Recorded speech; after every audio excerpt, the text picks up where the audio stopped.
Pharaoh has plenty of warning. All the Egyptians do. Thanks to Pharaoh's dream and Joseph's interpretation, they know that 7 years of plenty will be followed by a devastating famine. Egypt has time to prepare, and it has the tools to do so. Joseph is not only a dream interpreter, but also an outstanding administrator. What's more, he has a plan. He will collect excess grain during 7 years of bumper crops, and Egypt will be prepared to survive even the most devastating famine. By contrast, Israel and the world Jewish community had little warning before October 7. Well, apparently, Israeli intelligence, the military, and the government had been alerted, but that's another sermon. The rest of us had no forewarning.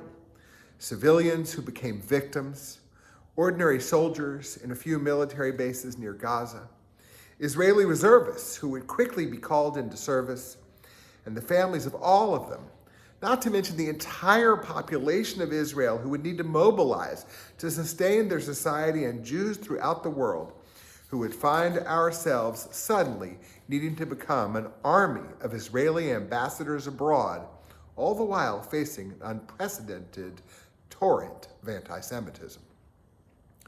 No, we were not like those ancient Egyptians.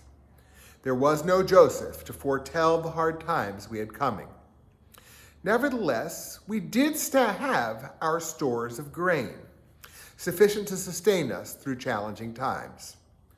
That grain was not food, of course, but it was our Jewish heritage, our traditions, and our faith. And that grain also included the strength of relationships with good people who walk alongside us in our grief and in our struggles.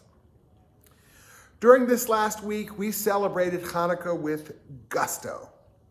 Hanukkah in the Rock was robustly attended last Friday, as was Sunday's fun and energizing Hanukkah party, planned by Eileen Hamilton and made possible by our religious school faculty and a bevy of volunteers.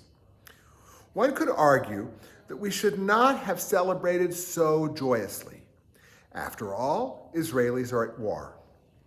Over 100 continue to be held hostage in Gaza, with tragic news of the deaths of soldiers and hostages assaulting us each day, including this morning the unspeakable horror of 3 hostages mistaken as terrorists and slain by Israeli soldiers. We are bereaved, too, by the deaths of innocents in Gaza, particularly children. Last week, an old friend saw my post on Facebook sharing Jana Cohen's invitation for the community to join us for Hanukkah in Iraq. My friend admonished that celebrations should be canceled at a time of war, when the entire Jewish people faces emergency. Perhaps my friend was aware, as Rabbi Russ Shulkus noted in October, that Rabbi Norman Lamb had expressed a similar concern as Simchat Torah approached during the Yom Kippur War of 1973, asking, "How shall we sing while mothers weep? How shall we dance while Jewish families in Israel grieve?" My teacher, Dr. Ilana Stein-Hain, addressed this problem by turning to the Mishnah, our sages' code of Jewish law, recorded around the year 200. The text includes 3 lines, and Dr. Hain draws a lesson from each. First, the Mishnah says, "We do not decree a public fast for collective emergencies such as drought or other danger on Hanukkah and other joyous occasions." From that, Professor Hain concludes that we should kindle our lights and enjoy our celebrations despite or perhaps as inspiration during the current troubles. The rabbinic teaching continues. But if they had already started a series of fasts before the holiday, they need not stop the fast. Dr. Hain argues that this line suggests that we should allow the ongoing current troubles to take center stage even during Hanukkah. Finally, the Mishnah concludes, Even though one should not interrupt an ongoing series of fasts for Hanukkah, one should not fast the entire day. And from this, Professor Hain concludes that we should allow for an admixture of the current crisis and the Hanukkah miracle. I noticed an added quality of joy to our Hanukkah celebrations this year, not escapism or denial, but joy all the same. People who might have found an excuse to stay home during another year chose instead to gather to celebrate this year. We need to be together. We acknowledge the hard times that we, and particularly our people in Israel, are facing, and we kindled light to dispel the gloom. Last Friday night, some of our Lafty teens were here for our Hanukkah in the Rock service, and still more joined them after the service for a Hanukkah party, an overnight at the temple. They were not alone. Our Lafty teens invited friends who are not Jewish to share the light and the celebration.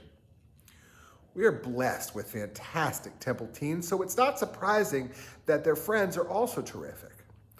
The program and conversation that evening did not likely veer into the topic of Israel, Palestine, the October 7th terrorist attacks, and resulting war. They didn't need to. By their presence, these guests offered our Jewish teens unspoken assurance that they are not alone. Having established those relationships long before October 7th, our teens had stored up the grain, if you will, of their friends' loyalty at what has become a time of famine for our Jewish people. I too was cheered by long-standing relationships during the festival that has just ended. Both on Monday and yesterday, I took Christian clergy partners to lunch. On Monday, Reverend Lindy Vogato of Second Presbyterian, and yesterday, Reverend Robert Lowry of Westover Hills Presbyterian. Reverend Vogato has attended a webinar to which I invited her. The Shalom Hartman Institute had offered the program for non-Jewish clergy to help them understand what their Jewish clergy colleagues are experiencing now. For his part, Reverend Lowry is working diligently against the tide of the National Presbyterian Church, which has repeatedly taken appalling anti-Israel positions. Years of relationship, not only or especially with me, but with Congregation B'nai Israel, with the Jewish people, are the stores of grain from which Reverend Vogato, Reverend Lowry, and others like them have drawn to nourish our Jewish community and their friendship at our time of trouble. On Sunday, the Israel Movement for Progressive Judaism held a webinar, Mevi Or, Bringing the Light. We were treated to glimpses of the interfaith relationships that Israeli Reform rabbis have built, including their work with Israeli Arab religious leaders. Many people would be startled to learn that Israeli Arabs would appear with rabbis in public during this war. Those, too, are relationships that may be compared to the grain that Joseph stored. My Israeli colleagues and their communities are sustained during this terrible time by the light that those friendships bring. At our Hanukkah party last Sunday, Ellen Polsky shared a remarkable video. Her nephew was kindling the Hanukkah menorah in a tank in Gaza. Tonight, his name appears on our prayer list. Ellen's nephew was injured in battle this week. He will require a hip replacement, but he has survived, thank God. And he is determined to return to his military duties. I keep thinking back to that Hanukkah menorah in the tank. This year, the Jewish people in Israel and around the world are enduring hard times. We are blessed that even without knowing that this particular calamity would arise, we had stored the grain. We had reserves of Jewish faith, light, and life, and we were blessed with relationships with our neighbors that sustain us. Amen.